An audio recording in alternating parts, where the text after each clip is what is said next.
There's a moment in Goodfellas that every fan remembers. Henry presses a pistol into Karen's hand, still warm from beating a man half to death with it. And instead of running, she tells us it excited her. Audiences gasp. Then the movie spends the next 2 hours convincing you she was a normal girl who got swallowed by her husband's world. Here's the problem. The woman that's seen was based on said it herself, on the record, to a journalist. And that confession was just the beginning of what she admitted to. The real Karen Friedman Hill was not a bystander. She smuggled drugs into a federal prison. She packaged cocaine at her own kitchen table. She sat across from FBI agents and negotiated the deal that brought down the Lucchese crime family's most profitable crew. And when it was all over, she did something Henry never managed. She disappeared completely. Martin Scorsese made one of the greatest films ever made. But to make Karen work as a character, the movie sanded down almost everything sharp about the real woman. Today we're putting the edges back. 17 facts, and the last few change how you'll watch this film forever. Number 1. Karen is the only mob wife in history who got to narrate her own movie. Before we get to what the film hid, you need to understand something unusual about how it was built. Goodfellas has 2 narrators. Henry tells most of the story, and then, about 40 minutes in, Karen's voice takes over without warning. No other major mob film had ever done that. The Godfather never lets Kay Adams explain herself.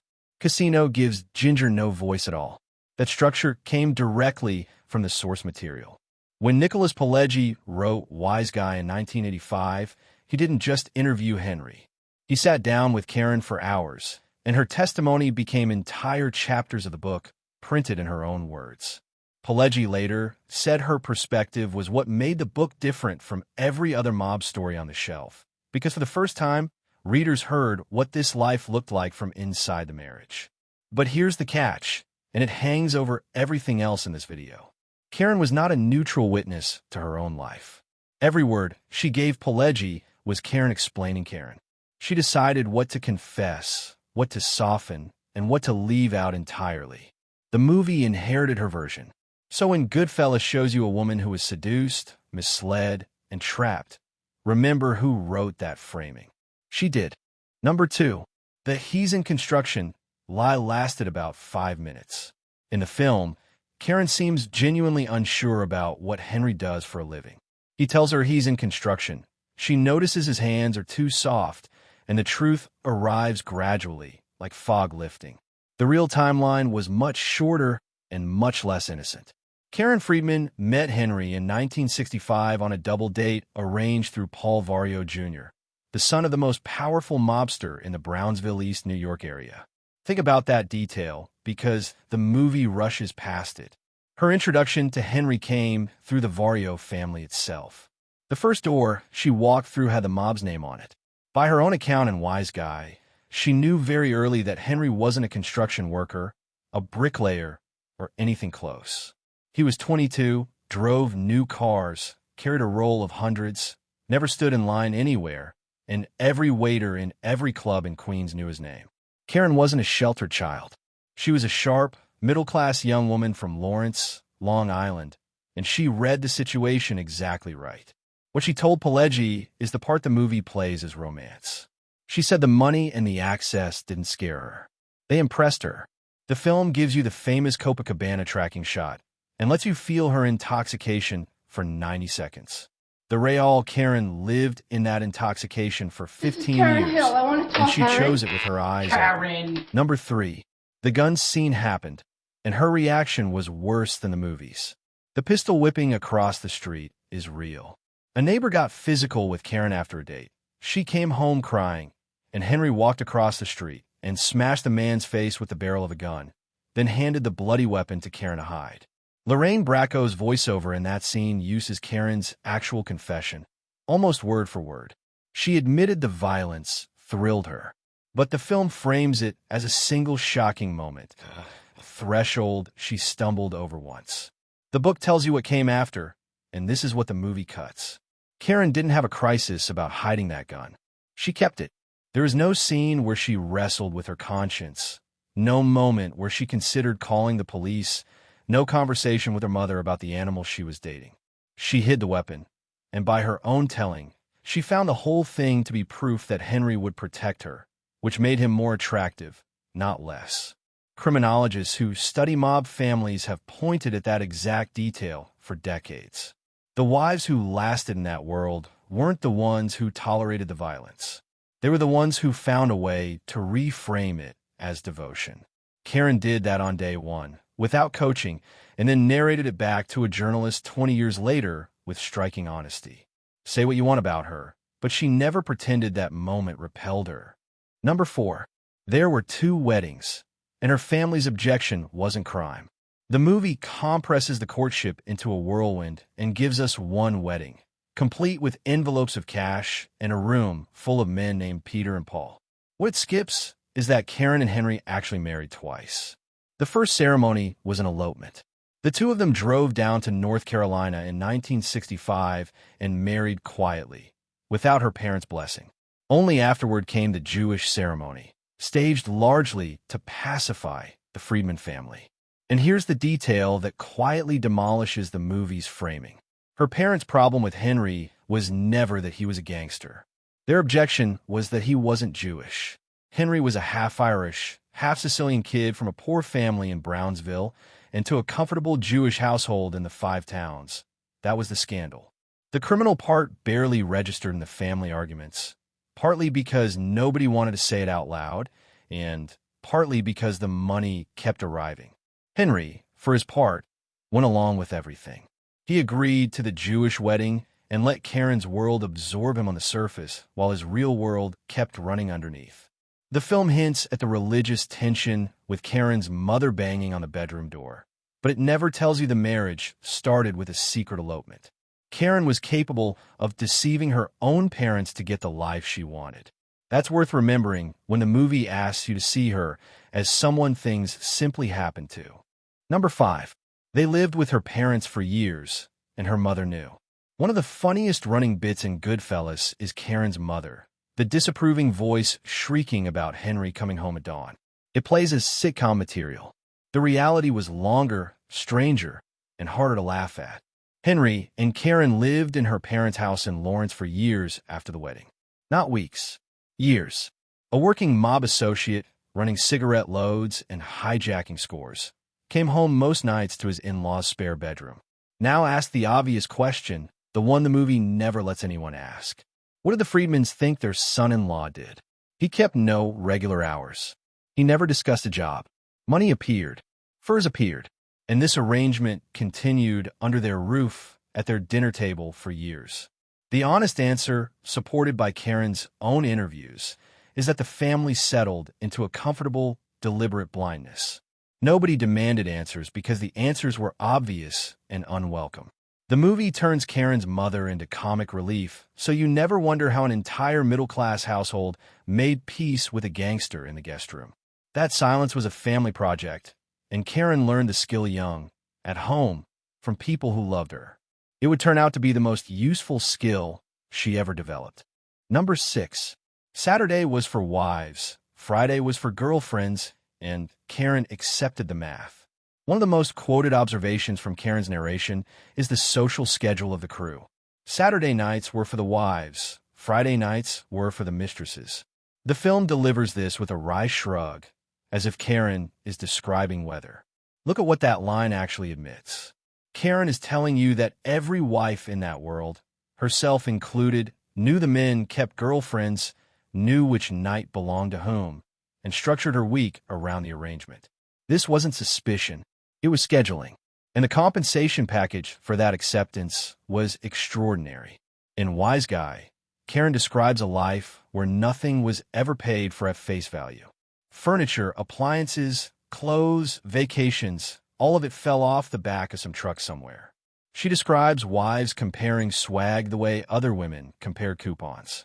Her exact rationalization, and this is nearly a direct quote from her interviews, was that none of it felt like crime. The husbands worked hard in her framing. They hustled.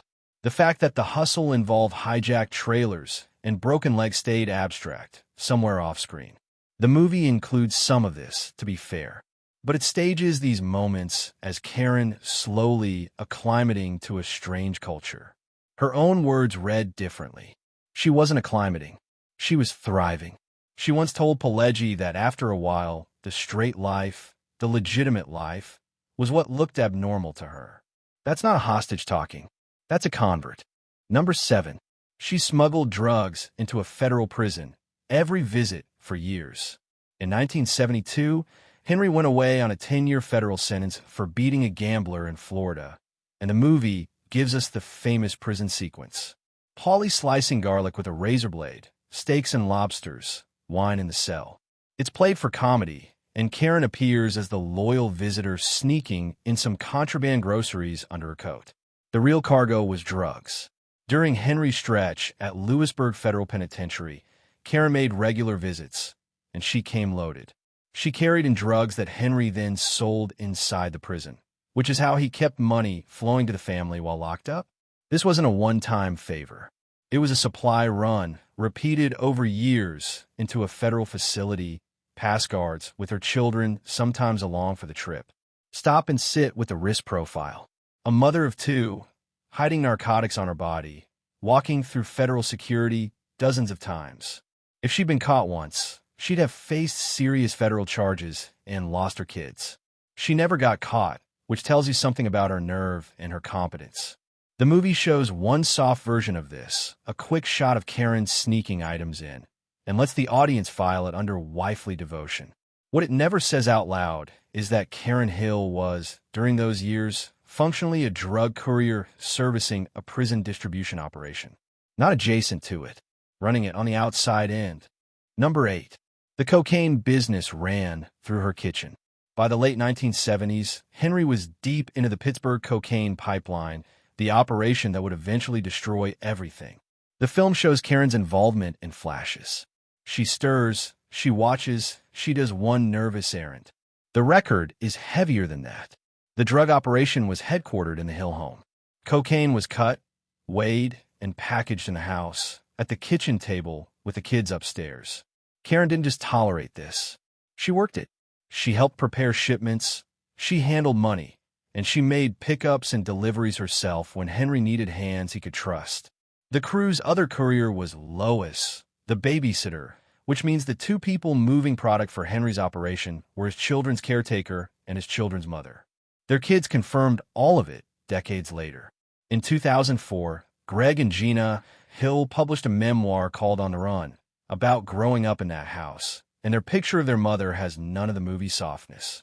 They describe a home where drugs and guns were stashed in ordinary hiding places around the house, rooms they lived in and played in, and where both parents were high, paranoid, and volatile through their entire childhood.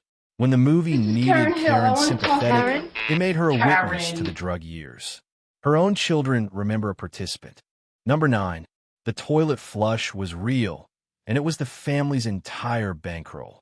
The morning of May 11th, 1980, when a helicopter finally lands and the agents come through the door, movie Karen does the one big criminal act the film fully assigns her. She runs to the bathroom and flushes the cocaine. That happened almost exactly as staged. When a narcotics task force hit the house, Karen grabbed the product and destroyed it before the search reached her. In pure legal terms, it worked. The raid produced far less evidence than it should have, and it complicated the initial drug case. But the movie leaves out the aftermath, which is one of the most revealing fights of their marriage. That cocaine wasn't just evidence. It was everything they had. Henry owed money up and down the chain. The crew was already fracturing after the Lufthansa heist, and the flushed package represented the family's only liquid asset. Henry was furious, and the film keeps a version of that argument, but it plays the moment as Karen's panicked instinct. Read her own account, and it doesn't sound like panic. It sounds like triage. She made a fast, correct criminal decision under pressure, the kind of decision people only make well when they understand exactly what the stakes are and exactly how the system works. A naive housewife doesn't know, in the 10 seconds before agents reach the bathroom, that destroying product beats holding it. A professional's wife does. By 1980, after 15 years, Karen was fluent. Number 10. She put a loaded gun in Henry's face while he slept.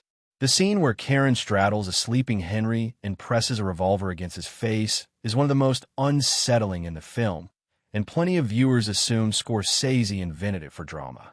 He didn't. It comes straight from Karen's own account. After discovering one of Henry's affairs, she waited until he was asleep, sat on his chest, and held a loaded gun to his head while he woke up. Henry talked her down, then knocked the gun away, and by both their accounts, made her fear for her life in return. Here's what the film changes, and it's subtle.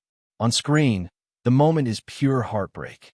Bracco plays it with tears streaming, and the scene reads as a broken woman at the end of her rope. Karen's own description had a different temperature. She was not suicidal or hysterical. She was enraged, and she wanted Henry to understand that she was capable of exactly what the men in his world were capable of. It was a message delivered in the language of the house. And notice what she didn't do. She didn't leave. She didn't call her parents, take the kids, or talk to a lawyer. Divorce was available to her at every point in this story. The gun was easier to pick up than a phone, because in her world, the gun didn't end the marriage. Leaving would have ended the lifestyle, and the lifestyle was never on the table. Number 11. The war with the real Janice was uglier than the intercom scene. In the film, Henry's mistress is Janice Rossi, and Karen's revenge is the apartment intercom meltdown, screaming into the buzzer while the neighbors listen. It's a great scene, and a real incident inspired it. Henry's actual long-term mistress during that era was a woman named Linda, and Karen did show up at the building and made exactly that kind of scene. But the movie ends the war there. In reality, Karen escalated, and she escalated like someone who understood the chain of command. She went over Henry's head, straight to Paul Vario himself, and demanded the boss fix her marriage. Understand how bold that was. Wives were not supposed to bring domestic problems to the boss. That violated every unwritten rule of the culture. Karen did it anyway, and it worked. Vario ordered Henry to go back to his family, and Henry obeyed, because when Paulie told you to do something, you did it.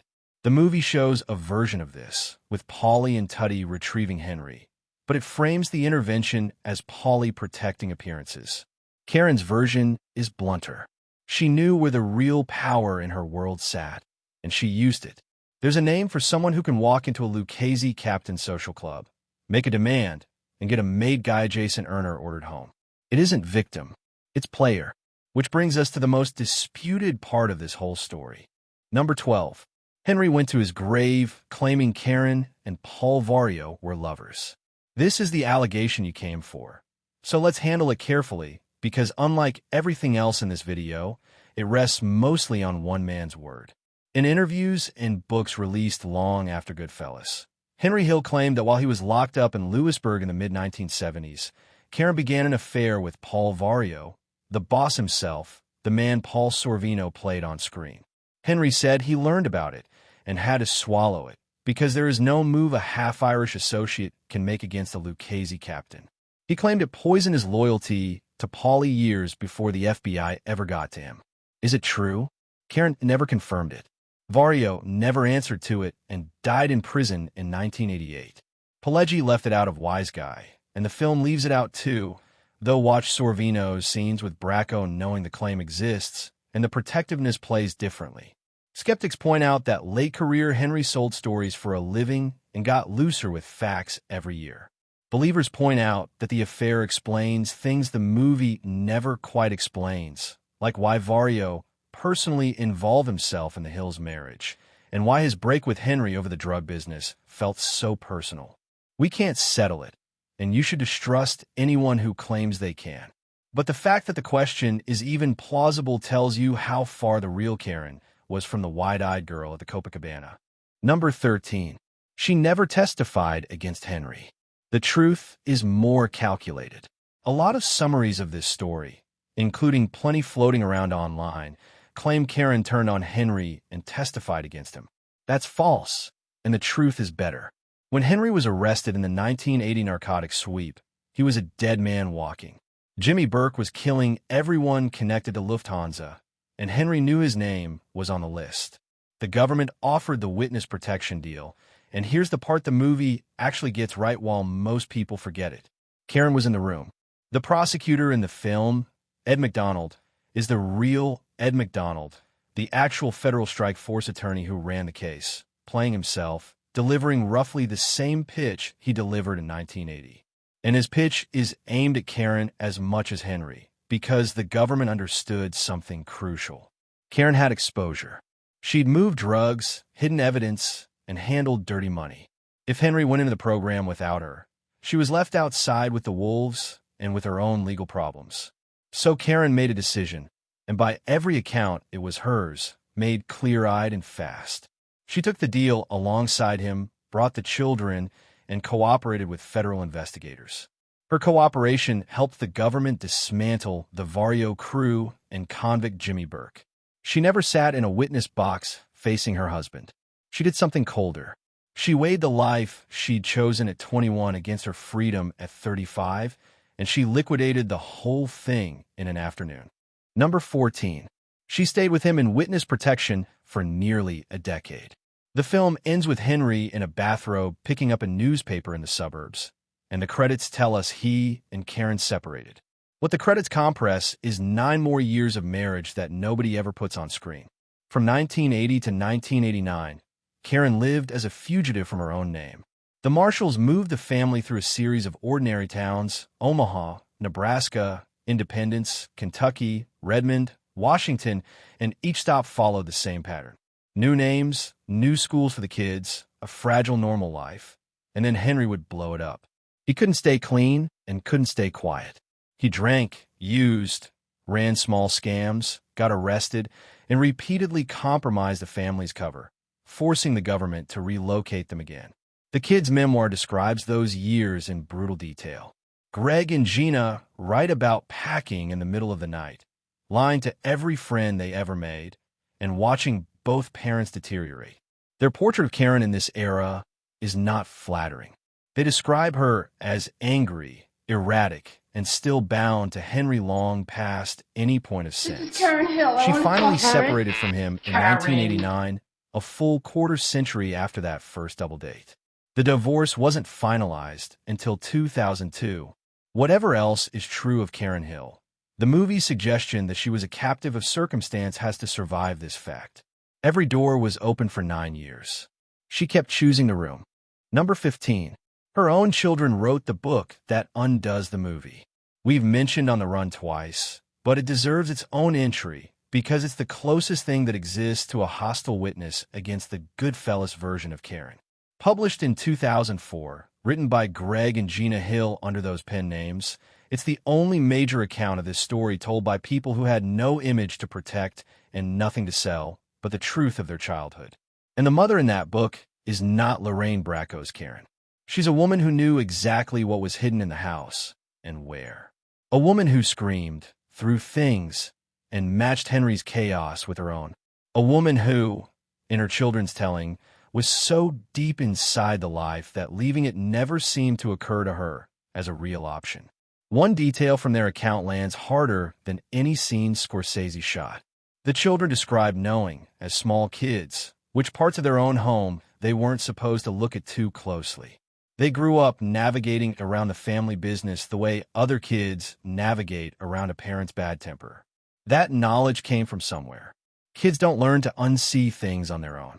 They're taught. Henry, to his credit, later admitted the book was fair. Karen never publicly responded to it at all. Draw your own conclusion from which parent could face it. Number 16. Lorraine Bracco built the performance without ever meeting her. Here's a production fact that explains a lot about the Karen we got. Lorraine Bracco never met Karen Hill. She couldn't have even if she'd wanted to. Karen was a protected federal witness whose location and identity were secrets, so there was no lunch, no phone call, no tape of her voice to study. Bracco built the character from Pileggi's book, from the script, and from women she knew growing up around Brooklyn. It's a towering performance, and the Academy nominated her for Best Supporting Actress for it. She lost to Whoopi Goldberg, which stung, but the nomination itself tells you what she pulled off. She made a mob wife the emotional center of a movie stuffed with legendary actors. But think about what it means that the performance grew from the book. The book was Karen's own testimony. So Bracco was, in effect, playing Karen's version of Karen, filtered once through Pileggi and again through Scorsese, each pass smoothing her further. 3 layers of storytelling. And at the bottom of all of them, the original narrator with every reason to make herself sympathetic. The result worked so well it replaced the real woman entirely. Ask anyone on Earth about Karen Hill, and they'll describe Lorraine Bracco, which, if you think about it, is the greatest piece of luck a cooperating federal witness ever received. The world remembers a fictional face, and it remembers her sympathetically. Number 17. Henry sold the story until he died. Karen vanished without a trace. The final fact is the one that should recalibrate everything you think about who was smart in this marriage. After the government cut Henry loose from witness protection in the early 90s for constant reoffending, he did the least safe thing imaginable. He went public. He wrote books, did radio constantly, sold his name to a restaurant, appeared on television under his real face, and spent 2 decades monetizing a story that had a Lucchese price tag attached to it. He got away with it mostly because the men who wanted him dead died or went away first. He drank himself into ruin on camera and died of heart failure in June 2012 at 69 as one of the most famous informants in American history. Karen did the opposite of all of it. After the separation, she went back under, and she stayed there. No book, despite publishers who would have paid heavily. No interviews. No cameo. No podcast. No reaction to the film that made her immortal. She raised her children under an assumed name and, as far as the public record shows, lives out her life as a woman nobody has ever heard of. 50 years of this story, and Karen Hill remains the only major figure in it who never got caught, never got killed, never got broke, and never got found. The reluctant, naive, swept-along wife outplayed every man in the movie. So step back and look at the whole picture. A woman who married into the Vario orbit knowing what it was, who ran drugs into a federal prison and product out of her own kitchen, who destroyed evidence with agents in the house, put a gun to her husband's head, took her grievances directly to a crime boss, and then negotiated her way out of the wreckage without serving a day. Goodfellas needed you to love Karen, because Karen is your seat at the table. If she's a monster, the audience has no one to stand beside. So the film made her the woman things happened to. The record says she was the woman who happened to things quietly for 25 years, and then erased herself so completely that a Hollywood performance became her permanent face. Maybe that's the real secret Hollywood kept. Not any single crime, but the pattern. Henry Hill talked for 30 years and died famous and broke. Karen Hill said her piece once to one writer, shaped exactly how the world would remember her, and then went silent forever. One of them understood how stories work. It wasn't the one narrating most of the movie. So here's my question for you. Knowing all of this, does Karen deserve the sympathy the film built for her, or was she the sharpest operator in the whole crew? Drop your verdict in the comments, because I've gone back and forth on it the entire time I was making this. If this changed how you see Goodfellas, subscribe, because there's a whole cast of these characters, and almost none of them were who the movie said they were. See you in the next one.